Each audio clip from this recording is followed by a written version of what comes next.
Soda bottle கண்ணாடி பாட்டில் வச்சு அடிச்சுக்கிட்டு இருக்காங்க.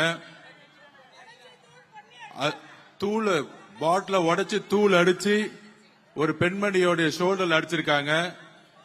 திமுகவுடைய இந்த சதி திட்டத்திற்கு நாங்கள் குரல் கொடுப்போம்.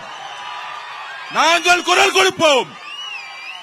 காவல்துறை இதை கடுமையாக இப்பொழுதே கண்டிக்கிறோம். இல்ல இதே இடத்துல நாங்க உட்காருவோம், கிளம்ப மாட்டோம். இன்னும் அராஜகம் நடந்துகிட்டு இருக்கு. கண்ணாடி பாட்டில் வச்சு அடிக்கிறதா ஜனநாயகமா? திரு மு.க. ஸ்டாலின் சார், நிப்பாட்டியா எல்லாத்தையும், நிப்பாட்டியா. இப்பயே எவ்வளவுதான் அடிப்பீங்க, எவ்வளவுதான் அடிப்பீங்கன்னு கேட்கிறேன். நாங்க பொறுமையா இருந்துகிட்டு இருக்கோம். திருப்பி அடிச்சா தாங்க மாட்டீங்க சொல்லிட்டேன் நானு. திருப்பி அடிச்சா தாங்க மாட்டீங்க. நாங்க பொறுமையா இருந்துகிட்டு இருக்கோம்.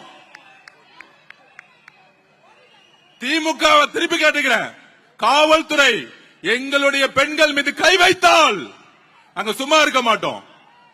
கண்ணாடி பாட்டில உடைச்சு எரிஞ்சது யார்? இந்த நைட்டே கைது செய்யணும், இப்பவே கைது செய்யணும். இல்லை